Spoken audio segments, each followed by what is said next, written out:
Beijing का वो सबसे अमीर, सबसे एलिट सर्कल, और उस सर्कल का शहजादा ओलिवर। मैं पिछले 5 साल से उसके साथ थी। लोग पीठ पीछे हंसते थे, कहते थे कि ये तो सिर्फ एक सब्स्टिट्यूट। जगह खाली थी तो आकर बैठ गई। मुझे रत्ती भर भी फर्क नहीं पड़ता था। मैं बहुत सीधी, बहुत शांत बनकर हमेशा ओलिवर के साथ खड़ी रही। फिर एक दिन आया जब उसने सरेआम अपनी पहली मोहब्बत को बाहों में भर लिया, पूरी दुनिया के सामने मेरा तमाशा बना दिया। मैंने तब भी कोई हंगामा नहीं किया, बस खामोशी से पलटी और वो शहर छोड़ दिया। ओलिवर के दोस्तों ने उसे समझाया भी कि यार, थोड़ा संभाल ले, लेकिन उसके चेहरे पर वही पुरानी अकड़ थी। हंसकर बोला, बाहर थोड़ी ठोकरें खाने दो, रोती हुई खुद वापस आएगी। मेरे बिना उसका गुजारा नहीं है। लेकिन आज मैं खून से लथपथ जमीन पर गिरी हुई थी। ओलिवर बदहवास सा, घबराया हुआ मेरी तरफ भाग रहा था। उसकी आंखों में वो खौफ देखकर मैं मन ही मन मुस्कुराई। मुझे समझ आ गया था, बदले का सही वक्त अब आया है। मेरी और ओलिवर की शादी होने वाली थी। लोग जो कहते थे कि मैंने खाली जगह का फायदा उठाया, वो पूरी तरह गलत भी नहीं था। स्कूल के आखिरी साल में ओलिवर का पहला प्यार, कमिला, देश छोड़कर बाहर चली गई थी। उसे चिढ़ाने के लिए, उसका गुस्सा निकालने के लिए ओलिवर ने मुझे चुन लिया, मुझे, जो सालों से पागलों की तरह उसके पीछे घूमती थी। उसने पूछा था, मेरी गर्लफ्रेंड बनोगी? मैंने फौरन कह दिया, हाँ। मैं तड़प रही थी इस हाँ के लिए। यही तो वो एक उम्मीद थी जिसके भरोसे मैंने सालों काटे थे। हमारे बीच कभी कोई झगड़ा नहीं हुआ। वो जो कहता, वही पत्थर की लकीर था। मेरी इस समझदारी से वो बहुत खुश रहता था। धीरे धीरे वो मुझे मनाने लगा, मेरे साथ वक्त बिताने लगा, अपने दोस्तों से मिलाने ले जाने लगा। हालांकि उसके दोस्त मुझसे नफरत करते थे। ओलिवर के सामने तो किसी की हिम्मत नहीं होती थी कमिला का नाम लेने की। लेकिन मेरे पीठ पीछे सब मजाक उड़ाते थे। कहते थे, ये तो बस तब तक है जब तक कमिला वापस नहीं आती। जिस दिन वो आई, ओलिवर इसे लात मारकर बाहर कर देगा। मुझे पता था, वो सच कह रहे थे। मेरे जन्मदिन पर ओलिवर ने एक आलीशान होटल में पार्टी रखी थी। लेकिन किस्मत देखिए, वहीं हमारी टक्कर कमिला से हो गई। इन सालों में मैंने इंटरनेट पर उसकी खबरें देखी थीं। वो एक गुमनाम लड़की से देश की सबसे बड़ी बेस्ट एक्ट्रेस बन चुकी थी। उस रात वो कुछ प्रोड्यूसर्स और डायरेक्टर्स के साथ अपनी नई फिल्म के सिलसिले में आई हुई थी। कमिला का नाम सुनते ही ओलिवर के कदम रुक गए। अंदर से एक आदमी की ऊंची आवाज आई। वो कमिला को अपने साथ ड्रिंक करने के लिए मजबूर कर रहा था। कमिला ने मना किया तो वो बदतमीजी पर उतर आया। चिल्लाकर बोला, कमिला, तुम्हारी औकात क्या है? बेस्ट एक्ट्रेस हो तो क्या हुआ? देश में वापस आई हो तो मेरे साथ बैठकर खाना ही पड़ेगा। इज्जत दे रहा हूं तो चुपचाप ले लो, वरना मुंह दिखाने लायक नहीं रहोगी। ओलिवर ने मेरा हाथ इतनी जोर से भींचा कि मुझे दर्द होने लगा। तभी अंदर से कमिला के चीखने की आवाज आई और ओलिवर सब कुछ भूलकर अंदर की तरफ भागा। उसने उस आदमी को बेरहमी से पीटना शुरू कर दिया। ओलिवर के चेहरे पर उस वक्त खून सवार था। किसी की हिम्मत नहीं हुई बीच बचाव करने की। ऐसा लग रहा था मानो वो जान ही ले लेगा। तभी कमिला ने आगे बढ़कर उसे रोका। ओलिवर, मुझे बहुत डर लग रहा है। ओलिवर ने उस आदमी को छोड़ा और कमिला तुरंत उसकी छाती से लगकर फूट फूट कर रोने लगी। ओलिवर ने उसे खुद से अलग नहीं किया। मेरे सामने, उस पूरी भीड़ के सामने, वो उसके बाल सहला रहा था, उसे चुप करा रहा था। रो मत, मैं हूं ना यहाँ। तभी पीछे से किसी की फुसफुसाहट आई। कमिला वापस आ गई। अब इस लूना का क्या होगा? दूसरे ने हंसकर जवाब दिया, जब असली मालिकाना हक जताने वाली आ गई, तो इस सब्स्टिट्यूट को तो रास्ता नापना ही पड़ेगा। ऐसा लगा जैसे किसी ने मेरे सीने में भारी पत्थर रख दिया हो। सांस लेना मुश्किल हो गया था। ओलिवर कमिला को बाहों में समेटे बाहर निकल गया। उसने मुड़कर एक बार मुझे देखा तक नहीं। मैंने पीछे से आवाज दी, ओलिवर। पर वो नहीं रुका। वो मुझे वहीं तन्हा छोड़ गया। उस रात मैं ओलिवर के विला पर नहीं गई। मैं अपने घर लौट आई। खबर आग की तरह फैली थी। मेरे कदम रखते ही मेरे सौतेले पिता मुझ पर बरस पड़े। बाहर सब कह रहे हैं कि ओलिवर ने तुम्हें छोड़ दिया। क्या ये सच है? मैंने कहा, नहीं। ये सुनते ही उन्होंने राहत की सांस ली और मुझे नसीहत देने लगे। चलो, अच्छा है लूना, मर्द बाहर थोड़ा बहुत मुंह मारते ही हैं। सबसे बड़ी बात यह है कि ओलिवर के दादाजी तुम्हें पसंद करते हैं। इस मौके को हाथ से मत जाने दो। एक बार तुम्हारी शादी उस घर में हो गई तो ये बाहर वालियां तुम्हारा कुछ नहीं बिगाड़ पाएंगी। मैंने मन ही मन अपनी आंखें मूंदी, लेकिन चेहरे पर वही आज्ञाकारी भाव लाकर कहा, जी पापा, मैं कल ही वापस चली जाऊंगी। मेरे सौतेले पिता, नेस्टर, उसी क्योटो हॉस्पिटल के डायरेक्टर थे जो ओलिवर के परिवार का था। जब मैं 9 साल की थी, मेरी माँ डिप्रेशन में चल बसी। उनके अंतिम संस्कार पर मैं तेज बुखार में बेहोश हो गई थी।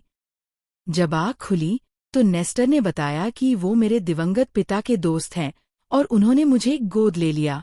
नेस्टर अक्सर मुझे ओलिवर के घर ले जाते थे। वहाँ के बड़े जमींदार, यानी ओलिवर के दादाजी, मुझे बहुत मानने लगे और उन्होंने ही मेरा दाखिला ओलिवर के स्कूल में कराया। नेस्टर किसी भी तरह उस रईस खानदान से जुड़ना चाहते थे और मैं ओलिवर की परछाई बनकर रह गई। अगले दिन ओलिवर कमिला को हमारे विला पर ले आया। दरवाजे का फिंगरप्रिंट लॉक बार बार एरर दिखा रहा था, तो आखिरकार मैंने ओलिवर को फोन किया, लेकिन दरवाजा उसने नहीं, कमिला ने खोला। वो एक सिल्की नाइट ड्रेस पहने खड़ी थी और चेहरे पर एक झूठी मुस्कान लिए मुझसे बोली, सॉरी लूना, मेरे पास पहनने को कपड़े नहीं थे, तो ओलिवर ने तुम्हारे कपड़े दे दिए। क्यों ओलिवर? ओलिवर सीढ़ियों से नीचे उतरते हुए बोला, हाँ, मैंने ही कहा था। कोई बात नहीं। मैंने सोफे पर पड़े कपड़ों को देखा और सीधे बेडरूम की तरफ बढ़ गई। मैंने अपना सारा सामान सूटकेस में ठूंसा और बाहर जाने लगी। तभी ओलिवर ने पीछे से आकर मुझे बाहों में जकड़ लिया। ये क्या कर रही हो? मैंने गुस्से से उसकी तरफ देखा और कहा कि मैं कमिला के लिए जगह खाली कर रही हूँ। लेकिन वो हंस पड़ा। उसने मेरा चेहरा अपने हाथों में लिया और मुझे चूमने के लिए झुका। मैंने अपना मुंह फेरने की कोशिश की, लेकिन उसने मुझे इतनी मजबूती से पकड़ा था कि मैं हिल भी नहीं सकी। जेलस हो रही हो? कल उसके कपड़ों पर वाइन गिर गई थी, इसलिए मैंने तुम्हारे कपड़े दे दिए। मैं तुम्हें नए दिला दूंगा। जितने चाहिए उतने ले लेना। मेरी आंखों से आंसू टपककर उसके हाथ पर गिरे। मैंने अपना मुंह घुमाया और उसके अंगूठे के पास पूरी ताकत से काट लिया। कांपती आवाज में मैंने पूछा, क्या तुम मुझसे ब्रेकअप करना चाहते हो? उसने कहा, नहीं। मैंने ओलिवर के कंधे के पार देखा। कमिला पीछे खड़ी थी। उसकी मुट्ठियां कसी हुई थी। उसने अपनी स्कर्ट को इतनी जोर से भींच रखा था कि उसकी उंगलियां सफेद पड़ गई थीं। उसकी आंखों में साफ जलन और हार की बौखलाहट दिख रही थी। उस दिन के बाद से कमिला ने ओलिवर को मुझसे दूर करने का कोई मौका नहीं छोड़ा। कभी वो कहती कि उसने ज्यादा पी ली है, कभी कहती कि कोई उसका पीछा कर रहा है, तो कभी नफरत करने वाले उसे धमकियां दे रहे हैं। हर 2-3 दिन में उसका फोन आ जाता और ओलिवर सब छोड़कर उसके पास भाग जाता। वैसे ये कोई नई बात नहीं थी। कमिला हमेशा से ऐसी ही जिद्दी और बददिमाग थी। मैंने उसे स्कूल के दिनों में भी देखा था। जो भी लड़की ओलिवर के करीब आने की कोशिश करती, कमिला उसे बर्बाद कर देती थी। और मैं भी उसकी इस सनक से बच नहीं पाई थी। स्कूल के दूसरे साल में ओलिवर कमिला को एक सरप्राइज देना चाहता था। उसने क्लास के कुछ बच्चों के साथ मिलकर पूरी क्लास को सजाया था, लेकिन किसी ने उस सजी हुई क्लास को पूरी तरह तहस-नहस कर दिया। कमिला ये देखकर रोने लगी। तभी उसकी एक चमची ने कहा कि उसने दोपहर को मुझे वहां घूमते देखा था। कमिला के रोते ही ओलिवर का पारा चढ़ गया। उसने कमिला को संभाला और मुझे सजा सुना दी। फिर से तुम साए की तरह 24 घंटे मेरे पीछे पड़ी रहती हो। मेरे जरिए ऊपर उठने का इतना शौक है। अगर ये हरकत तुमने की है तो अब घुटनों के बल बैठकर अपने इन कपड़ों से एक एक कोना साफ करो। उसने ये भी धमकी दी कि अगर किसी ने मेरी मदद की तो उसे स्कूल से निकाल दिया जाएगा। उस दिन के बाद से पूरे स्कूल को पता चल गया कि ओलिवर मुझसे नफरत करता है। लोग छिपकर मुझे प्रताड़ित करने लगे। एक दिन कमिला ने मुझे वॉशरूम में घेरा और मेरे मुंह पर कई थप्पड़ जड़े। उसने हंसते हुए कहा कि वो सब उसी का प्लान था। उसी ने मुझे वहां भिजवाया था और क्लासरूम भी उसी ने खराब किया था।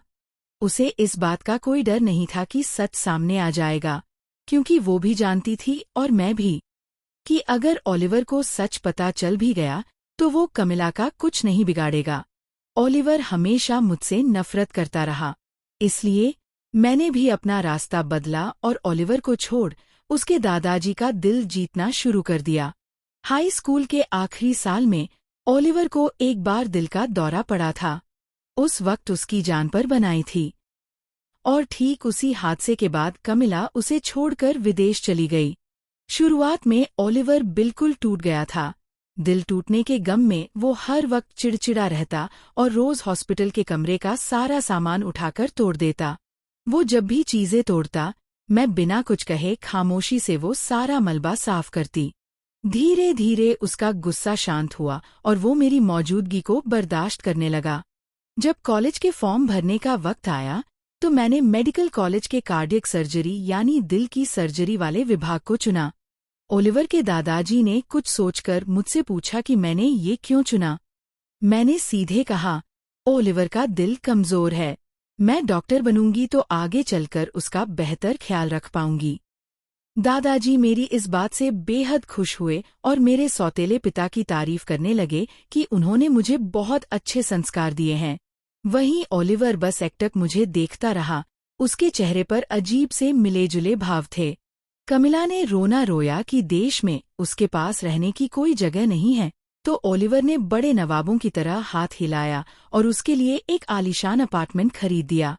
दुनिया कहने लगी कि अब ओलिवर मुझे लात मारने ही वाला है, लेकिन मैं दुनिया के सामने अंधी बहरी बन गई और चुपचाप शादी की तैयारियों में जुटी रही। एक शाम ओलिवर ने मुझे अपनी बाहों में भरा। वो मेरे बालों से खेलते हुए हौले से बोला, मुझसे शादी करने की इतनी जल्दी है क्या? उसकी बात सुनकर मेरी आंखें भर आईं। मैं उसके कंधे पर सिर रखकर बोली, मैंने इस दिन के लिए अपनी पूरी जिंदगी का इंतजार किया है। फिर मैंने थोड़ा शरारत से उसके कान पर काटा और हक जताते हुए कहा, अब किसी और के लिए मुझे दोबारा पीछे मत छोड़ देना, वरना मैं हमेशा के लिए मुंह मोड़ लूंगी। ओलिवर मुस्कुराया और बोला, ठीक है। अफसोस, मुझे उसकी इस बात पर रत्ती भर भी भरोसा नहीं था। रईसों की एक बड़ी महफिल सजी थी। मैं जब वहां पहुंची तो कमिला पहले से ही ओलिवर के बगल में बैठी हुई थी। मुझे देखते ही वो उठकर आई। उसने बड़े प्यार से मेरा हाथ थामा और बेहद मीठी आवाज में बोली, लूना, इतनी देर क्यों कर दी? पिछली बार जो कुछ भी हुआ वो मेरी गलती थी। ओलिवर ने तो बस मुझे ठंड से बचाने के लिए कपड़े बदलने को कहा था। तुम उनसे नाराज मत होना। मैं बिना कुछ कहे बस उसकी इस एक्टिंग को देखती रही। फिर मैंने जानबूझकर अपने कान के पास से बाल पीछे किए, जिससे मेरी गर्दन पर बना ओलिवर के किस का निशान सबको साफ दिख गया। कमिला ने झटके से मेरा हाथ छोड़ दिया। उसकी उंगलियां भींच गईं और आंखें गुस्से से लाल हो गईं। पार्टी के बीच में मैं उस कमरे से बाहर निकल आई और ठंडी हवा खाने के लिए स्विमिंग पूल के किनारे जाकर खड़ी हो गई। जैसे ही मैंने मुड़कर देखा, उम्मीद के मुताबिक कमिला मेरी तरफ ही आ रही थी। मेरी आंखें तन गईं। मैंने अपना बैग एक तरफ रख दिया। वो आते ही तमतमाकर बोली, इतनी जल्दी भागने की जरूरत नहीं है। मुझे नहीं पता था कि तुम इतनी बेशर्म हो। तुम्हें सच में लगता है कि ओलिवर तुमसे शादी करेगा? तुम सिर्फ एक सब्स्टिट्यूट हो। अब मैं वापस आ चुकी हूँ। अपनी औकात समझो और यहाँ से दफा हो जाओ। चाहो तो जाते जाते ओलिवर से कुछ पैसे मांग सकती हो। मैं जोर से हंसी। जब वो मरने की हालत में था, तब तुम सबसे पहले विदेश भाग गई थीं। तुम्हें किस बात का घमंड है कि ओलिवर आज भी तुम्हारे आगे पीछे घूमेगा? इससे पहले कि वो कुछ समझ पाती, मैंने आगे बढ़कर उसके गाल पर एक करारा थप्पड़ जड़ दिया और उसके बाल पकड़ लिए। खुद को क्या समझती हो? Best actress? तुम सिर्फ एक ऐसी औरत हो जो ये जानते हुए भी कि एक मर्द किसी और का होने वाला है, उसके बीच में घुसना चाहती है। कमिला दर्द से चीख उठी और उसने मुझे कसकर पकड़ लिया। तुम्हारी हिम्मत कैसे हुई मुझ पर हाथ उठाने की? तभी मैंने तुरंत अपना लहजा बदला और बेहद बेचारी बनकर रोने का नाटक किया। ओलिवर और मेरी शादी होने वाली है। दादाजी भी मुझे पसंद करते हैं। कमिला, प्लीज हमारे बीच मत आओ। कमिला ने अपनी तिरछी नजरों से पीछे देखा और फुसफुसाकर बोली, वो बूढ़ा तो खुद कब्र में पैर लटकाए बैठा है, वो क्या संभालेगा? और तुम्हें देखना था ना कि ओलिवर किसके आगे पीछे घूमता है। चलो, अभी दिखा देती हूँ। इतना कहते ही उसने पूरी ताकत से मुझे खींचा और मेरे साथ सीधे स्विमिंग पूल के गहरे पानी में कूद गई। पानी में गिरते ही वो मदद के लिए चिल्लाने और हाथ पैर मारने का नाटक करने लगी। मैं भी चिल्लाना चाहती थी, लेकिन मेरे मुंह में पानी भर रहा था और मुझे कुछ दिखाई नहीं दे रहा था। तभी मुझे किनारे से किसी की आवाज आई। सर, कमिला चीख रही थी। ओलिवर, मुझे बचाओ। मुझे तैरना नहीं आता। जब मुझे पानी से बाहर निकाला गया, तब तक ओलिवर कमिला को अपनी बाहों में उठाए आ रहा था। कमिला उसकी छाती से लगकर कांप रही थी और रोते हुए शिकायत कर रही थी। ओलिवर, मैं तो बस लूना से दोस्ती करना चाहती थी, लेकिन उसने मुझे पानी में धक्का दे दिया। मुझे तैरना नहीं आता, मैं तो मर ही जाती। मैंने हांफते हुए कहा। ओलिवर, मैंने ऐसा कुछ नहीं। लेकिन मेरी बात पूरी होने से पहले ही ओलिवर ने बेरहमी से मुझे टोक दिया। कमिला को तैरना नहीं आता। तुम इतनी घटिया कब से हो गई कि दूसरों को बर्दाश्त भी नहीं कर सकती? माफी मांगो इससे। मैं पानी से भीगी, वहीं जम गई। फिर से वही हुआ। मैंने अपने कांपते होठों पर एक दर्द भरी मुस्कान लाई और पूछा, ओलिवर, तुम हर बार सिर्फ इसी की बात क्यों सुनते हो? इसने खुद मुझे पानी में खींचा है। और तैरना तो मुझे भी नहीं आता। तभी किसी ने चिल्लाकर कहा कि कमिला बेहोश हो गई है, और ओलिवर एक बार फिर मुझे वहीं तन्हा छोड़कर उसके पीछे भाग गया। इस बार भी मैंने कोई तमाशा नहीं किया। फर्क सिर्फ इतना था कि मैं वो महफिल और वो शहर दोनों हमेशा के लिए छोड़ रही थी। मैं विला वापस आई और सीधे वॉक इन क्लोजेट में गई। वहां टंगे हुए उस खूबसूरत ब्राइडल गाउन को मैंने नीचे उतारा। वो शादी का जोड़ा बहुत पहले ही बनकर तैयार हो चुका था। वो बेहद हसीन था और मुझे बहुत पसंद था। पर अफसोस, उसे चुनने भी मैं अकेली गई थी और उसे पहनकर ट्राई भी मैंने अकेले ही किया था। और आज उसे तबाह भी मैं अकेले ही कर रही थी। मैंने उस शादी के जोड़े के टुकड़े टुकड़े किए और दरवाजे के पास रखे डस्टबिन में फेंक दिया। अपना सूटकेस उठाया और बाहर निकल गई। इस दुनिया में मेरा अपना कोई परिवार नहीं था, न ही कोई खास दोस्त थे। बस एक नाम याद आया, गोद लिए जाने से पहले मेरे पड़ोस में रहने वाले एक बड़े भैया का। इतने सालों में हमारे बीच बस कभी कभार ही बात होती थी। मैंने फोन उठाया और उन्हें मैसेज किया। उम्मीद के उलट उनका तुरंत जवाब आया। उन्होंने बताया कि वो इस वक्त यूनान में हैं और उन्होंने मुझे सब कुछ भूलकर कुछ दिन आराम करने के लिए वहीं बुला लिया। मैंने सुबह की सबसे पहली फ्लाइट बुक की और निकल पड़ी। होटल के कमरे में कदम रखते ही इतने दिनों से रुका हुआ मेरा सब्र का बांध टूट गया और मैं फूट फूट कर रो पड़ी। उस काली रात में मैं बिल्कुल अकेली थी। अगले दिन मेरी मुलाकात मार्को भैया से हुई। दिन भर उन्होंने मुझे वहां की खूबसूरत वादियों की सैर कराई और रात को वो मुझे पहाड़ों के बीच खुली घास पर हो रही एक महफिल में ले गए। वहां सब बाहर से आए मुसाफिर थे, कोई किसी को नहीं जानता था। सब बस अपनी धुन में मस्त थे। कुछ दौर शराब के चलने के बाद मार्को भैया खुद को रोक नहीं पाए और बोले, जब से तुम उस घर में गईं, हमारी मुलाकात ही नहीं हुई। कैसी हो? सब ठीक तो है ना? मैंने मुस्कुराकर कहा, हाँ भैया, बहुत ऐशो आराम की जिंदगी जी रही हूँ। मुझे क्या कमी होगी? उन्होंने मेरी आंखों में देखते हुए कहा, तुमने दिन भर में एक बार भी दिल से नहीं मुस्कुराया, लूना। उनकी ये बात सुनते ही मैं सन्न रह गई। ऐसा लगा जैसे दिल में एक साथ हजारों सुइयां चुभ गई हों। मार्को भैया ने अपनी जेब से एक टॉफी निकाली और मेरे हाथ पर रख दी। मुझे याद है जब तुम छोटी सी थी, 2 चोटियां बनाकर रोज मेरी क्लास के बाहर आ जाती थी और अपने भाई से टॉफी की जिद करती थी। इसी ब्रांड की थी ना? बड़ी मुश्किल से प्राइमरी स्कूल के पास वाली एक छोटी सी दुकान से ढूंढकर लाया हूं। मैंने उस टॉफी को देखा और मेरी आंखों से बेतहाशा आंसू बहने लगे। भैया, इतने सालों में किसी ने मेरे सगे भाई का नाम तक नहीं लिया था। 3 दिनों तक मैं यून्नान की वादियों में सब कुछ भूलकर आवारा घूमती रही। चौथे दिन मैंने हिम्मत करके अपना फोन ऑन किया और इंटरनेट चालू किया। स्क्रीन ऑन होते ही एक अनजान नंबर से फोन आया।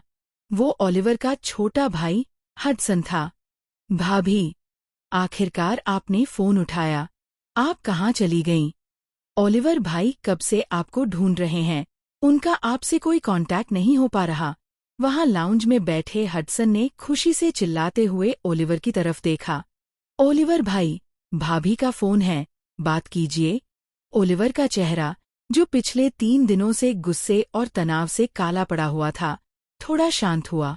उसने फोन लिया और बोला, मैं बोल रहा हूं। कहाँ हो तुम? दादाजी तुम्हें हर जगह ढूंढ रहे हैं। मैंने ठंडे लहजे में जवाब दिया, मैं यून्नान में हूं, थोड़ा सुकून से रहने आई हूं। मैं दादाजी को फोन करके सब समझा दूंगी। ये शादी मैं अपनी मर्जी से तोड़ रही हूं, इसलिए अब तुम्हारी जिंदगी में कोई दखल नहीं दूंगी। हडसन ने फोन स्पीकर पर डाल रखा था। मेरी ये बात सुनते ही ओलिवर के चेहरे का रंग उड़ गया और उसके जबड़े भिंच गए। हडसन घबराकर चिल्लाया, नहीं भाभी, ये आप क्या कह रही हैं? ओलिवर भाई तो आपके बिना पागल हो रहे हैं। भाई का तो हाथ तक जख्मी हो गया है। हडसन फोन पर लगातार बड़बड़ाए जा रहा था। उसे समझ आ गया था कि माहौल बिगड़ चुका है, लेकिन दूसरी तरफ से सिर्फ एक गहरी खामोशी मिली। भाभी, आप सुन रही हैं ना? मैंने ठंडे लहजे में कहा, अब मुझे उसके बारे में कुछ भी जानने की जरूरत नहीं है। हडसन ने फोन ऐसे पकड़ रखा था जैसे हाथ में कोई दहकता हुआ कोयला हो। वो वहीं बेबस खड़ा रह गया। चारों तरफ एक डरावना सन्नाटा पसर गया। इससे पहले कि मैं फोन काटती, दूसरी तरफ से ओलिवर की वही ठंडी और मगरूर आवाज गूंजी, बाहर थोड़ी ठोकरें खाने दो, रोती हुई खुद वापस आएगी। मेरे बिना उसका गुजारा नहीं है। ओलिवर पूरी तरह गलत भी नहीं था। मैं वाकई उसके बिना नहीं रह पा रही थी। मैंने मुड़कर मार्को भैया की दी हुई उस टॉफी को देखा और मेरी आंखों से आंसू इस कदर बहे कि पोंछने से भी नहीं रुक रहे थे। तभी अचानक मुझे जोर की उल्टी आने लगी। मेरा जी मिचलाने लगा। दिल में एक अजीब सी घबराहट हुई। मैं तुरंत हॉस्पिटल गई। जब डॉक्टरों ने टेस्ट रिपोर्ट मेरे हाथ में थमाई तो मुझे कोई हैरानी नहीं हुई। मुझे समझ आ गया था कि अब मैं और देर नहीं कर सकती। काम के सिलसिले में मार्को भैया को भी उसी फ्लाइट से दिल्ली वापस लौटना था जिससे मैं आ रही थी। एयरपोर्ट पर जब हमारे अलग होने का वक्त आया तो मैंने अचानक आगे बढ़कर उन्हें गले लगा लिया। वो एक पल के लिए चौंके, फिर उन्होंने नजरें उठाईं और सामने खड़े उस शख्स को देखा जो गुस्से से तमतमाया हुआ था। मार्को भैया ने बात समझ ली और मुझे वापस अपनी बाहों में भींच लिया। उन्होंने हौले से पूछा, तुम चाहती हो ना कि वो ये सब देखें? मैंने कहा, हाँ, मैं जानबूझकर ये सब ओलिवर को दिखाना चाहती थी। जब आप किसी के पीछे पागलों की तरह भागते हैं तो सामने वाला उसे अपना हक समझने लगता है, लेकिन जब वही चीज हाथ से निकल जाती है तो भले ही दिल में प्यार न हो, पर इंसान की पॉसेसिवनेस यानी उस पर कब्जा जताने की आदत तमाशा खड़ा कर देती है। ओलिवर मुझे किसी और के साथ कैसे बर्दाश्त कर सकता था? मैंने कहा, मार्को भैया, अपना ख्याल रखना। मार्को भैया ने मेरे सिर पर हाथ फेरा, बिल्कुल वैसे ही जैसे बचपन में जब मैं उन्हें रास्ते पर मिलती थी। वो बोले, संभल कर जाना, कहीं खो मत जाना। और याद रखना, घर लौट आना। पर मेरा वो घर तो बहुत पहले ही खत्म हो चुका था। ओलिवर ने मुझे झटके से खींचा, गाड़ी में डाला और वापस विला ले आया। पूरे रास्ते हमारे बीच एक लफ्ज भी नहीं बोला गया। मैं जानती थी वो आग बबूला है, पर इस बार मैंने उसे मनाने से साफ इनकार कर दिया। मैं वॉशरूम से बाहर आई तो देखा ओलिवर सोफे पर बैठा हुआ है और उसके हाथ में वही टॉफी है जो मार्को भैया ने मुझे दी थी। मैंने कहा, ये मुझे वापस दो। मेरी आवाज सुनते ही उसने अपनी खूंखार आंखें उठाईं। उसकी नजरों में एक गहरा अंधेरा था। उसने चबाकर कहा, तुम उसे कितने दिनों से जानती हो? क्या वो तुम्हारे लिए इतना जरूरी हो गया? मैंने कोई जवाब नहीं दिया और टॉफी छीनने के लिए आगे बढ़ी। ओलिवर ने मुझे झटके से अपनी तरफ खींचा और अपनी बाहों में जकड़ लिया। मुझसे प्यार से 2 मीठे बोल बोलने में तुम्हारी जान निकलती है क्या? मैंने उसकी आंखों में देखा। तुम तो मुझसे इतनी नफरत करते थे ना? तो ये तो अच्छी बात है। अब मैं तुम्हारे रास्ते का कांटा नहीं बनूंगी। वैसे भी तुम मुझसे शादी नहीं करना चाहते थे और अब मैं भी तुमसे शादी नहीं करना चाहती। चलो, ब्रेकअप कर लेते हैं। मैंने उसके अहम को पूरी तरह ठेस पहुंचा दी थी। ओलिवर ने गुस्से में आकर उस टॉफी को दीवार पर दे मारा, जिसके टुकड़े टुकड़े हो गए। फिर उसने मुझे बेड पर ढकेल दिया। बहुत देर बाद वो पीछे से आया और उसने मुझे अपनी बाहों में समेट लिया। वो मेरे कंधों को चूमने लगा। जब मैं सुबक सुबक कर रो रही थी, तो उसने अपनी नाक मेरी गर्दन पर टिकाई और बेहद सुलगती हुई आवाज में मुझे बहलाने लगा, आगे से मुझे गुस्सा दिलाने के लिए ऐसी बातें मत करना। तुमने ही तो कहा था कि तुमने इस शादी के लिए अपनी पूरी जिंदगी इंतजार किया है। मैंने तुम्हारी बात को सीरियसली लिया था। अब तुम मुकर नहीं सकती। उसका हाथ मेरे पेट को सहला रहा था। हमारी शादी होगी और आगे चलकर हमारा एक प्यारा सा बच्चा भी होगा। मैंने कोने में बिखरे हुए उस टॉफी के टुकड़ों को देखा और खामोशी से अपने आंसू बहने दिए। बच्चा तो आ चुका था, पर वो इस दुनिया में रुक नहीं सकता था। पिछली बार ओलिवर ने जिस तरह सरेआम मुझे कमिला से माफी मांगने पर मजबूर किया था, वो बात पूरे शहर में फैल चुकी थी। जब ओलिवर को पता चला कि लोग पीठ पीछे बातें बना रहे हैं, तो उसने साफ अल्टीमेटम दे दिया कि अगर अब किसी ने इस बारे में जुबान खोली तो वो उसकी जुबान कटवा देगा। अब ओलिवर रोज मेरे लिए महंगे जेवर भेजने लगा, मुझे हर जगह साथ ले जाने लगा। वो हर दिन वक्त पर घर आता और उसने कमिला से पूरी तरह दूरी बना ली थी। हम एक आम शादीशुदा जोड़े की तरह दिखने लगे थे। एक पल के लिए लगा जैसे पासा पलट गया हो। हर कोई कहने लगा कि ओलिवर तो लूना पर जान छिड़कता है, और इसी बात ने कमिला को दोबारा पागल कर दिया। उस दिन ओलिवर का जन्मदिन था। मैंने सोच रखा था कि मैं उसे सरप्राइज दूंगी और बताऊंगी कि मैं मां बनने वाली हूं। लेकिन कमिला ने बीच में आकर सब खराब कर दिया। वो रोते हुए आई और बोली, ओलिवर, मैं कल ही ये विला छोड़कर चली जाऊंगी। हमने वादा किया था कि भले ही हम साथ ना हो सकें, पर जिंदगी भर अच्छे दोस्त रहेंगे। लेकिन उसने सिसकते हुए आगे कहा, जब तक मैं यहाँ रहूंगी, तुम्हारे और लूना के रिश्ते में कड़वाहट आती रहेगी। आगे जब मैं तुम्हारे साथ नहीं रहूंगी, तो अपना ख्याल रखना। ओलिवर का चेहरा उतर गया। कमिला, हम साथ पले बढ़े हैं। भले ही हम पति पत्नी ना बन सके, पर मैं तुम्हें हमेशा अपनी छोटी बहन मानूंगा। देश में तुम्हारा कोई परिवार नहीं है, तुम कहाँ जाओगी? कमिला अचानक चिल्ला उठी, तो तुम क्या चाहते हो? मैं तुम्हें किसी और औरत से शादी करते हुए देखूं? मैं मर जाऊंगी। जब मैं तुम्हें छोड़कर गई थी, तो वो मेरी मर्जी नहीं थी। मेरे घरवालों ने मुझे मजबूर किया था।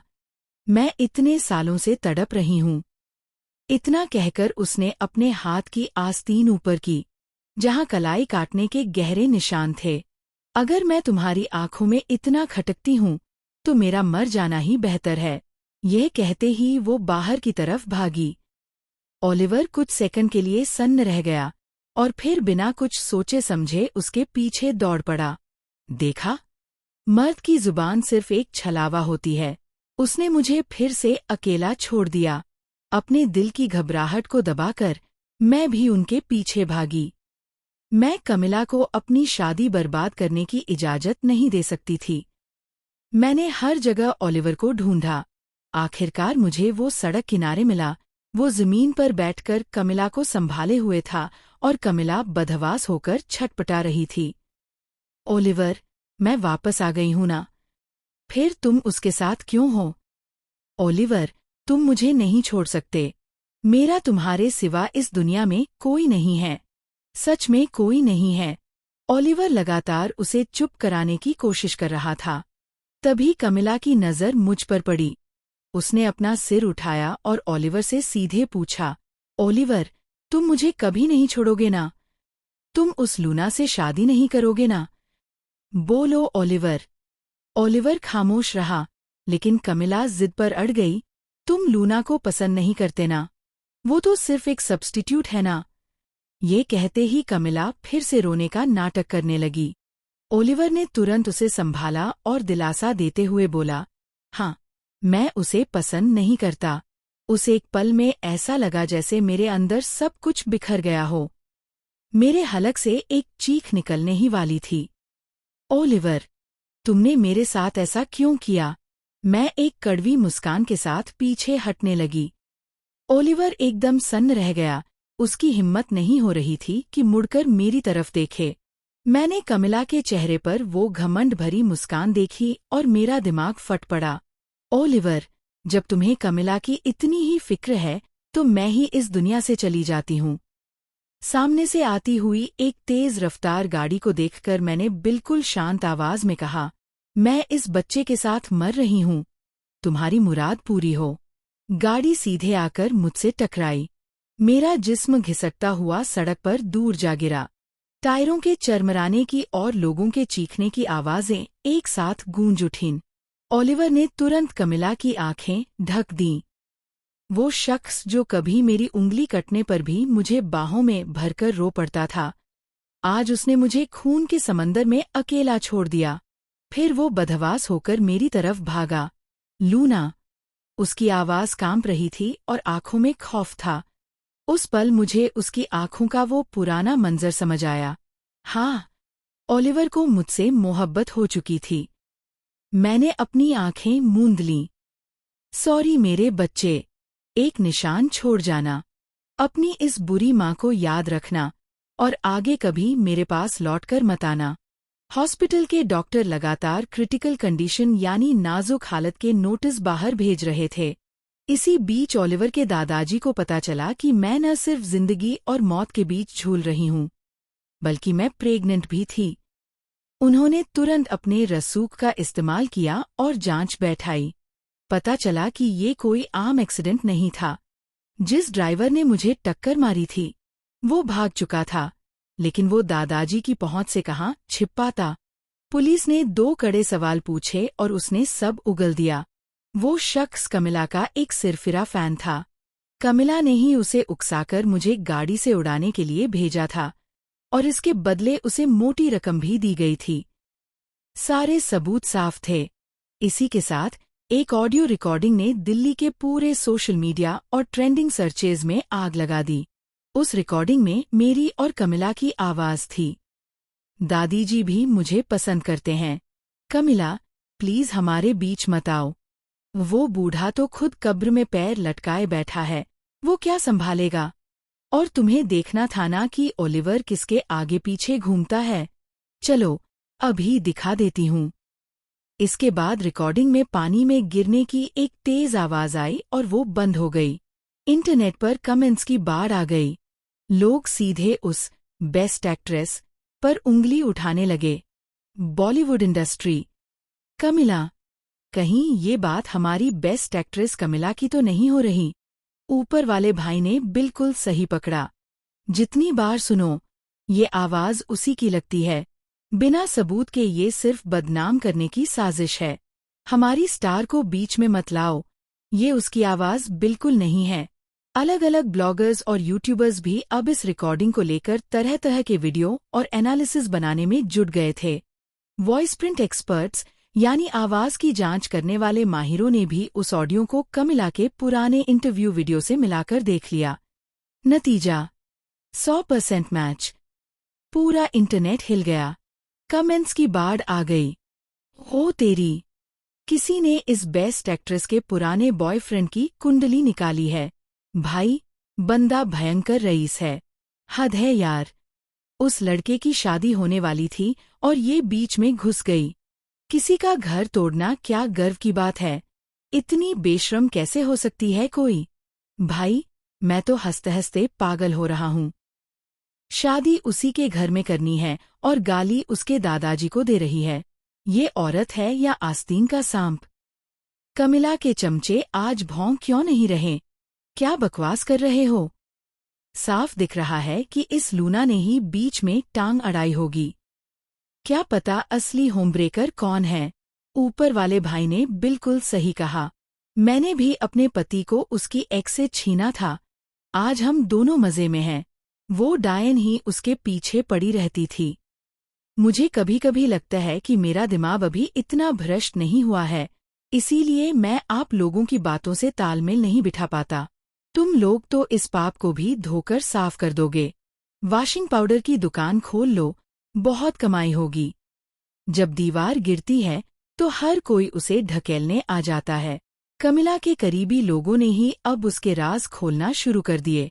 उन्होंने बताया कि उसका विदेश जाने का नाटक पूरी तरह झूठ था। वहां उसने अय्याशियां की थीं। रोज उसका नया कच्चा चिट्ठा सामने आने लगा।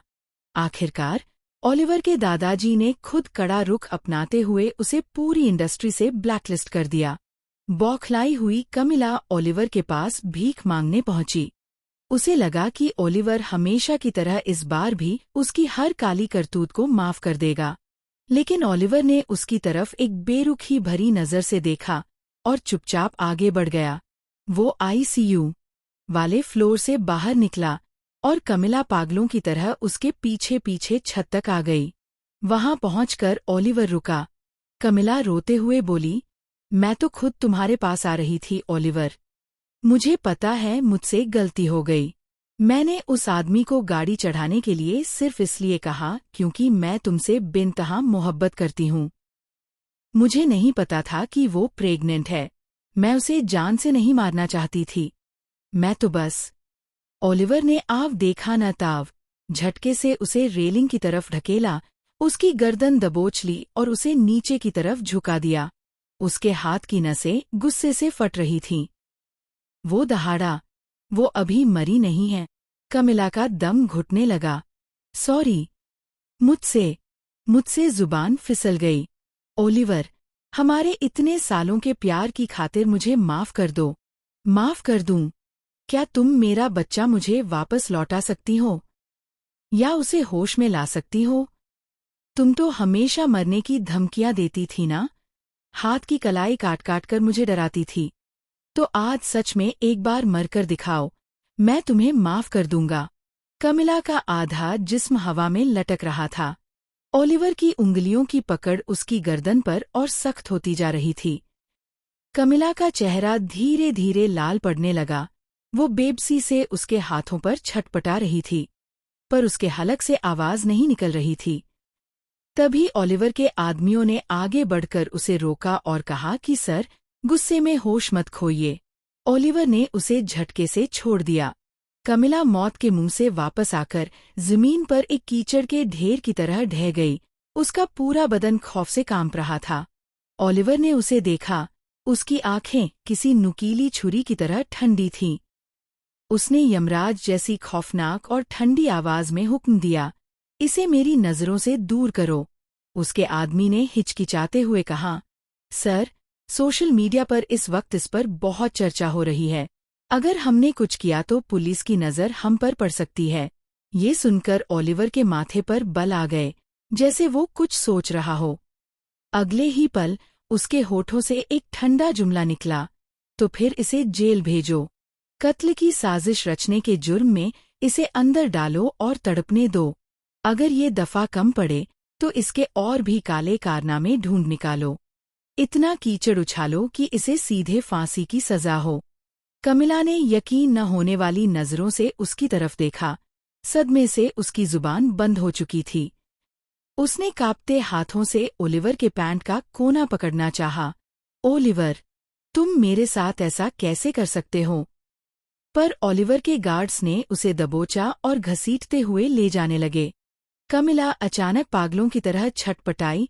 उसने खुद को छुड़ाया और सीधे ओलिवर की तरफ झपटी। उसने न जाने कहां से एक छोटा चाकू निकाला और ओलिवर के कंधे पर पूरी ताकत से घोंप दिया। ओलिवर, अगर लूना मर गई तो उसके कातिल तुम खुद होगे। हा हा हा, तुम्हें क्या लगता है सारा इल्जाम मुझ पर मढ़कर तुम पाक-साफ बन जाओगे? वो तुम्हें इस जन्म में कभी माफ नहीं करेगी। अगर मैं तुम्हारे बीच न भी रहूं तो भी एक मरे हुए बच्चे का साया तुम दोनों के बीच हमेशा खड़ा रहेगा। अगर मैं बर्बाद हुई हूं तो तुम दोनों को भी आबाद नहीं रहने दूंगी। हा हा हा। कमिला को गार्ड्स दोबारा घसीटते हुए ले गए। उसकी वो रूह कंपा देने वाली चीखें ओलिवर के दिल पर उस चाकू के जख्म से भी ज्यादा गहरा वार कर गईं। ओलिवर ने अपने घाव पर पट्टी तक नहीं बंधवाई। वो वहीं बुत बनकर खड़ा रहा और पागलों की तरह बड़बड़ाने लगा। वो मुझे माफ कर देगी। वो जरूर माफ कर देगी। मुझे इस बात का अंदाजा तक नहीं था कि मैं मौत के दरवाजे से होकर लौटी हूं। मुझे तो बस इतना याद था कि मैं एक सपना देख रही थी। बहुत ही खूबसूरत और प्यारा सपना। सैम, मुझे टॉफी चाहिए। मैं बास्केटबॉल कोर्ट की जाली को पकड़कर अंदर शॉट लगा रहे एक लड़के पर चिल्लाई। आसपास खड़े कई लड़कों ने एक साथ मुड़कर देखा। सैम, तेरी छोटी बहन फिर आ गई। स्कूल के गेट के पास वाली छोटी दुकान पर बच्चों की भीड़ लगी थी। मैं अपने पैरों की उंगलियों पर खड़ी होकर उछल रही थी, पर मेरा हाथ अलमारी तक पहुंच ही नहीं रहा था। तभी सैम ने पीछे से मेरा भारी बस्ता ऊपर खींचा। बस्ते के साथ मैं भी हवा में उठी और झटके से शेल्फ से टॉफी उठा ली। पैसे चुकाने के बाद बाकी के दोस्त अपने अपने रास्ते चले गए। गर्मियों की वो शाम ढलने का नाम नहीं ले रही थी। घर का रास्ता अब भी उजाले से भरा था। लूना, जैसे ही मैंने मुड़कर देखा, उसने जानबूझकर पानी के एक छोटे गड्ढे में पैर मार दिया और कीचड़ के छींटे मेरे आधे बदन पर आ गिरे। मैं गुस्से से तमतमा गई और उसके पीछे भागते हुए चिल्लाई, सैम, मैं मम्मी को जाकर सब बता दूंगी कि वो सुंदर लड़कियां तुम्हें लव लेटर लिखती हैं। तभी अचानक मंजर बदला। एक हॉस्पिटल का कमरा सामने आया। सैम के चेहरे पर ऑक्सीजन मास्क लगा था। उसका पूरा बदन कई मशीनों से घिरा था जो लगातार टिप-टिप की आवाज कर रही थीं। मम्मी की आंखों में आंसू थे। उन्होंने डॉक्टर से पूछा, डॉक्टर साहब, क्या वाकई दिल का डोनर मिल गया है? डॉक्टर ने मुस्कुराकर कहा, जी हाँ, बिल्कुल मैचिंग डोनर मिल गया है। हम जल्द से जल्द आपके बेटे का ऑपरेशन करेंगे। मम्मी ने अपना चेहरा छिपाया और खुशी के मारे रो पड़ी। फिर हड़बड़ाहट में अपने आंसू पोंछे और हर दिशा में हाथ जोड़कर भगवान का शुक्रिया अदा करने लगी। उधर सैम बेड पर लेटे-लेटे मुझे डराने की कोशिश कर रहा था। अब देखती हूँ कि तुम रोज मुझसे टॉफी दिलाने की जिद कैसे करती हो। दरअसल उस दिन मैंने टॉफी के लिए जिद की थी और सैम धूप में मुझे ढूंढते हुए बाहर बेहोश हो गया था। इसीलिए उसे हॉस्पिटल लाना पड़ा था। मैंने रोते हुए अपना सिर हिलाया। भैया, अब कभी जिद नहीं करूंगी। मम्मी ने दिखावे का गुस्सा करते हुए सैम के पैर पर थपकी दी। अपनी बहन को डराना बंद कर। मैं सैम को माफी मांगते देख मुस्कुरा उठी। मंजर फिर बदला। इस बार हम ऑपरेशन थिएटर के बाहर थे। सैम ने बड़े आराम से हाथ हिलाया और कहा, लूना, यही रुककर देखना। मैं अभी गया और अभी आया। जैसे ही ऊपर की लाल लाइट बुझेगी, मैं बाहर आकर तुम्हें टॉफी दिलाऊंगा। मम्मी लगातार गलियारे में चक्कर काट रही थीं और बड़बड़ा रही थी, हे भगवान, रक्षा करना, मेरा बच्चा सही सलामत बाहर आ जाए। मैंने उस लाल बत्ती की तरफ देखा और सोचा, भैया, मुझे अब कभी टॉफी नहीं चाहिए, बस तुम आ जाओ। मंजर आखिरी बार बदला। ऑपरेशन थिएटर के बाहर की वो लाल लाइट बुझ गई। मैं अपनी गर्दन उचकाकर बाहर आने वाले लोगों के पीछे देखने लगी। पर वहां सैम नहीं था। सिर्फ मम्मी की वो कलेजा चीर देने वाली चीखें थीं। जैसे ही मेरी आंखें खुलीं, किसी ने बहुत नरमी से मेरी आंखों के कोने से आंसू पोंछे। जब से मुझे होश आया था, ओलिवर साय की तरह मेरे पास ही बैठा रहता था, लेकिन मैंने उससे एक लफ्ज भी नहीं कहा। तभी मेरे सौतेले पिता मुझसे मिलने आए। ओलिवर जैसे ही कुछ देर के लिए वार्ड से बाहर गया, उन्होंने अपनी असली औकात दिखा दी। वो कड़क कर बोले, तुम बेवकूफ हो क्या? पेट से थीं तो उस रखेल से झगड़ने की क्या जरूरत थी? सीधे जाकर दादाजी को बताना चाहिए था। अगर ऐसा करती तो क्या तुम्हें अपनी जगह छिनने का डर होता? मुझे समझ नहीं आता कि मैं तुम्हें उस अनाथालय से उठाकर लाया ही क्यों था। मैंने उस जाने पहचाने चेहरे की तरफ देखा, जिस पर अब सिर्फ लालच की झुर्रियां थीं। मैंने बेहद ठंडे और सपाट लहजे में पूछा, तो फिर क्यों लाए थे मुझे वापस?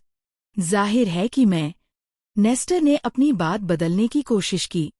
चलो छोड़ो, अब यहाँ मुझे दोष देने के बजाय ये सोचो कि ओलिवर के इस पछतावे का फायदा उठाकर उस घर की मालकिन कैसे बना जाए।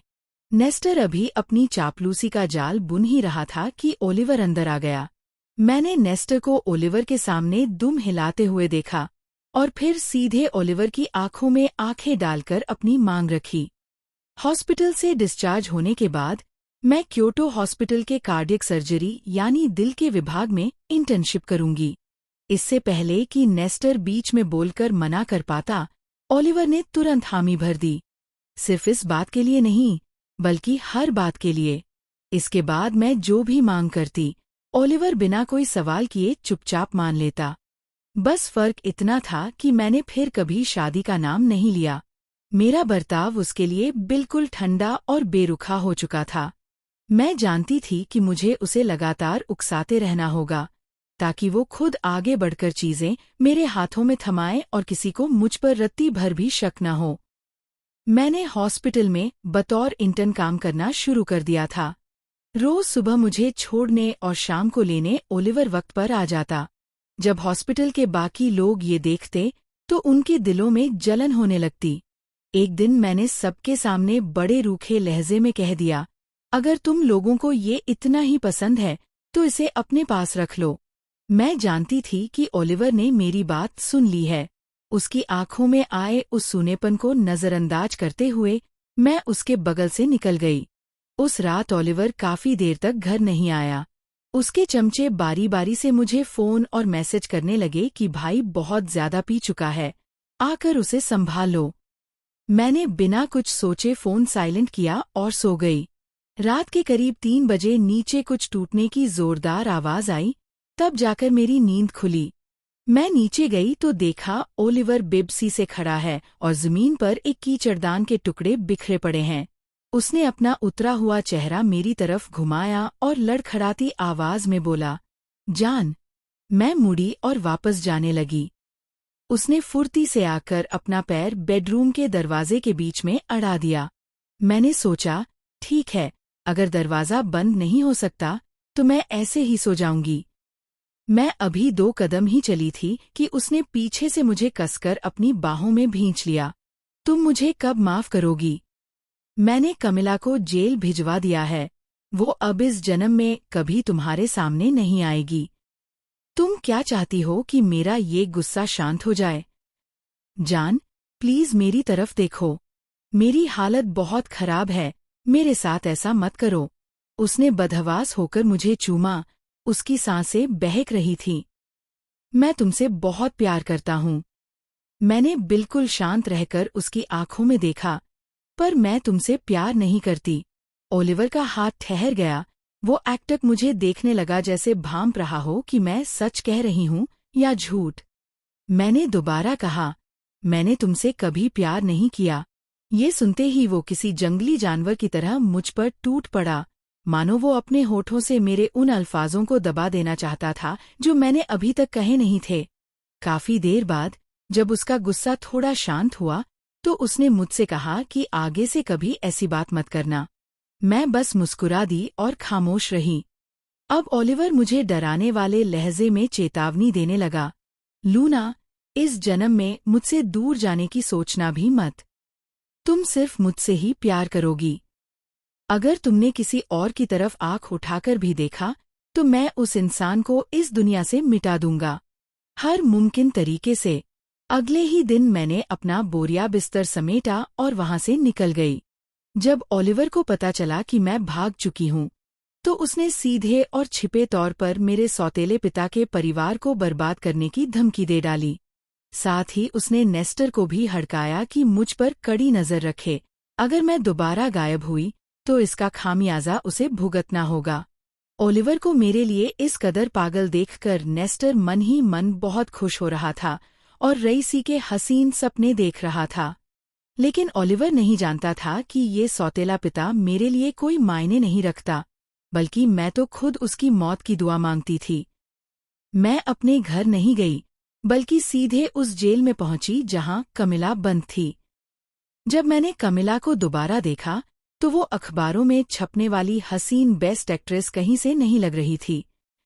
वो किसी बूढ़ी, लाचार औरत की तरह कुबड़ निकाले बैठी थी। मुझे देखते ही उसके मुंह से कुछ अजीब सी आवाजें निकलने लगीं, पर कोई शब्द बाहर नहीं आया। मुझे समझते देर नहीं लगी कि ये ओलिवर के दादाजी का काम था। खैर, लोग तो सिर्फ बूढ़े होते हैं, भले ही वो सालों से शरीफ और इज्जतदार होने का चोला ओढ़े बैठे हों, पर अगर अंदर से वो जहरीले हैं तो जहरीले ही रहेंगे।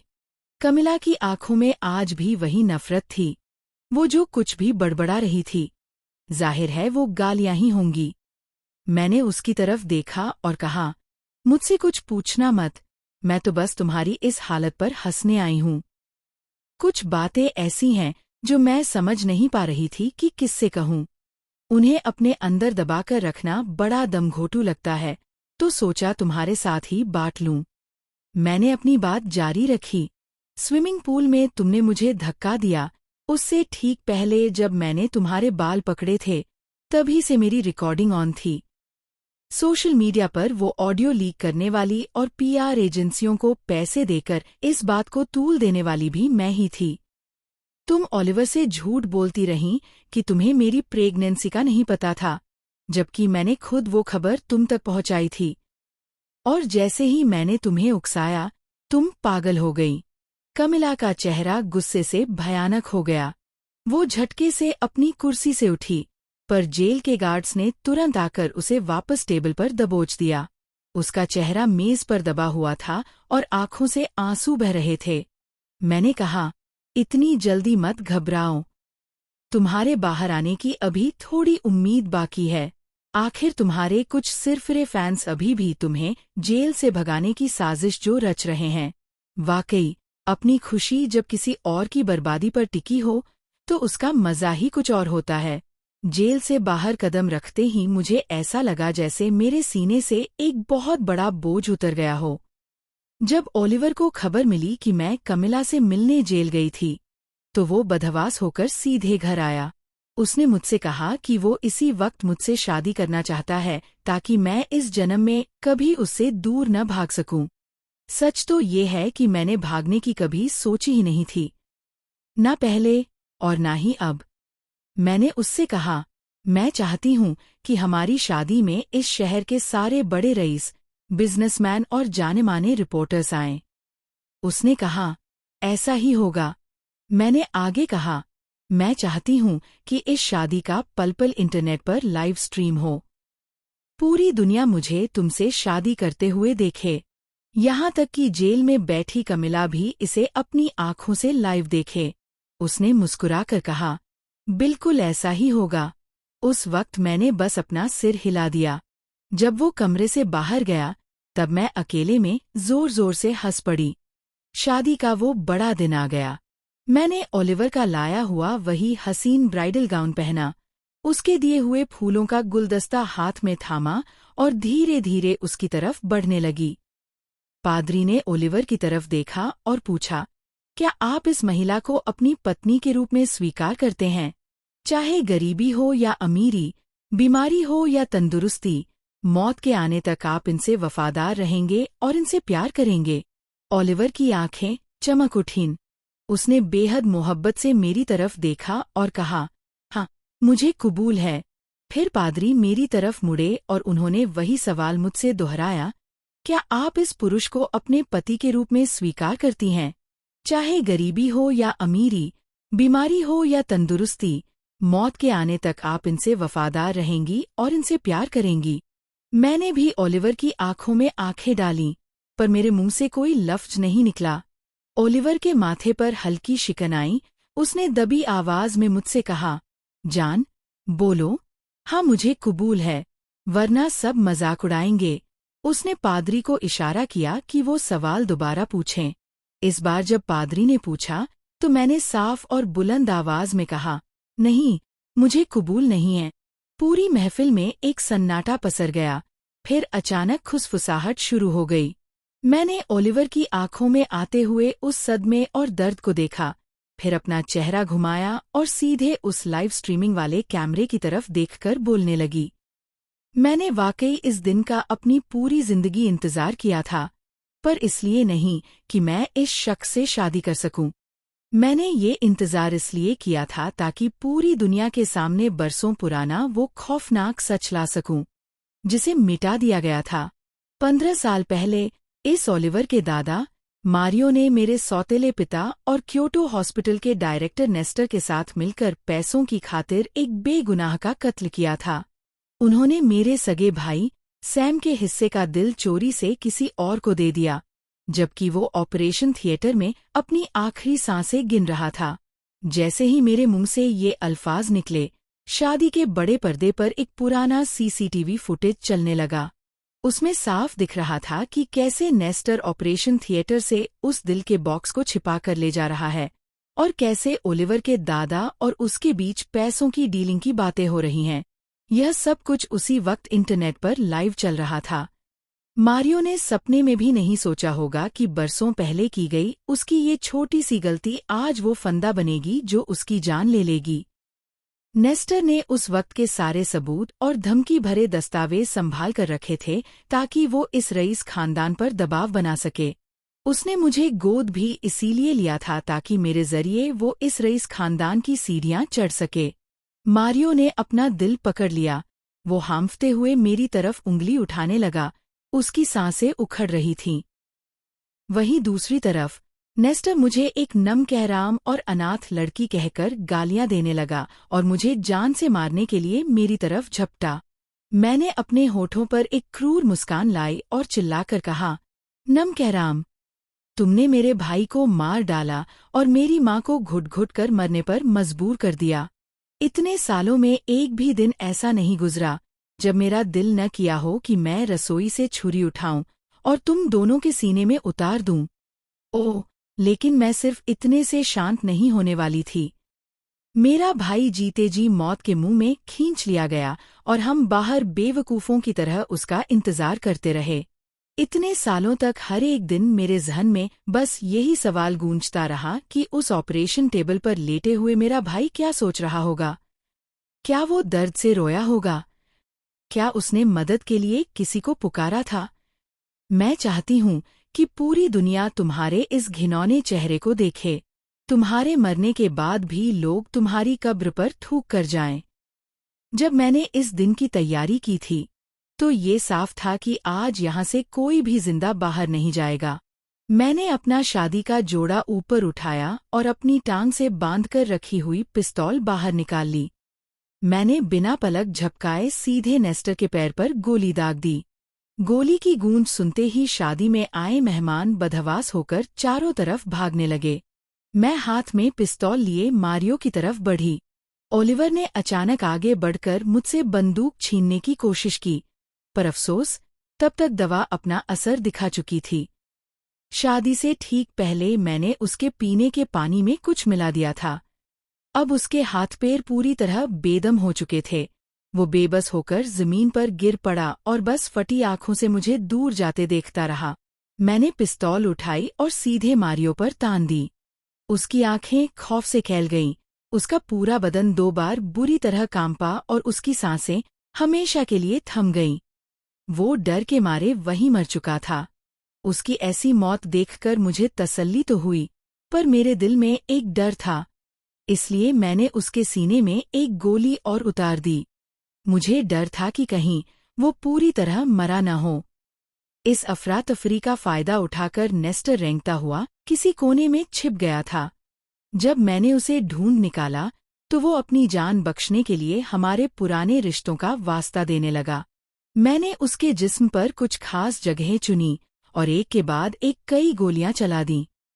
वो तुरंत नहीं मरेगा, पर तड़प तड़प कर उसका सारा खून बह जाएगा। इसके बाद मैं वापस स्टेज पर आई और ओलिवर के बगल में बैठ गई। उसकी आंखें खून की तरह लाल हो चुकी थीं और चेहरा खूंखार लग रहा था। मैंने उसकी तरफ देखा और मुस्कुराई। मैं तुम्हें नहीं मारूंगी। तुम्हारी औकात इतनी बड़ी नहीं है। मैंने तो तुम्हारे लिए एक गोली तक बर्बाद नहीं की। मैंने पिस्तौल की मैगजीन खोली। उसके अंदर सिर्फ एक आखिरी गोली बची थी। तुमने अंदाजा लगा लिया था ना? मैंने अपना सिर झुकाया और उसके सीने पर रख दिया। उसके दिल की धड़कन सुनते हुए मेरे आंसू उसके कपड़ों को भिगोने लगे। ये मेरे भाई का दिल है। तुम्हें पता है मुझे यह बात कैसे मालूम हुई? उस वक्त तुम्हें रेसिंग का बहुत शौक था।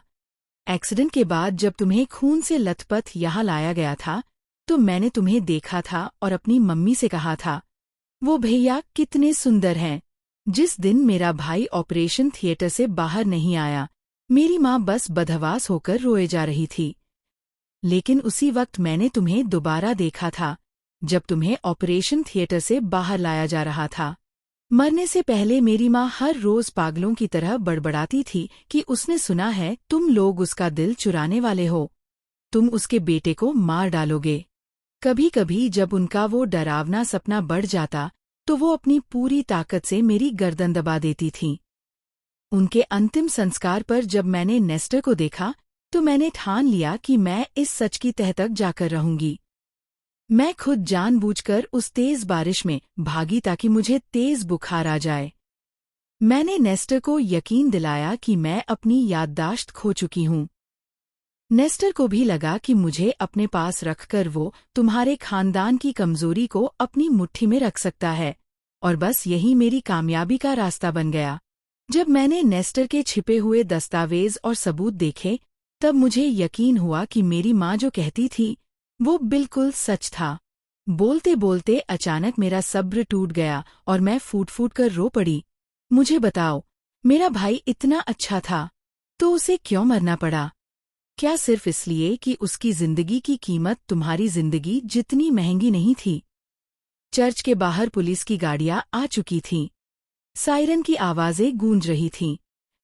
ओलिवर की पथराई हुई नजरों के सामने मैंने अपनी जिंदगी का आखिरी जुमला बेहद नरमी से कहा, यह आखिरी गोली मेरे लिए है। एक बहरे कर देने वाले धमाके के बाद मुझे ऐसा लगा जैसे मैं वापस उसी साल के अपने घर के रास्ते पर पहुंच गई हूं। वो लड़का जो मुझसे आगे आगे भाग रहा था और मेरे घूंसे खाने से बच रहा था, उसने मुड़कर हंसते हुए कहा, चला जल्दी, मैंने कुछ पैसे बचाए हैं, आज तुझे टॉफी दिलाता हूं।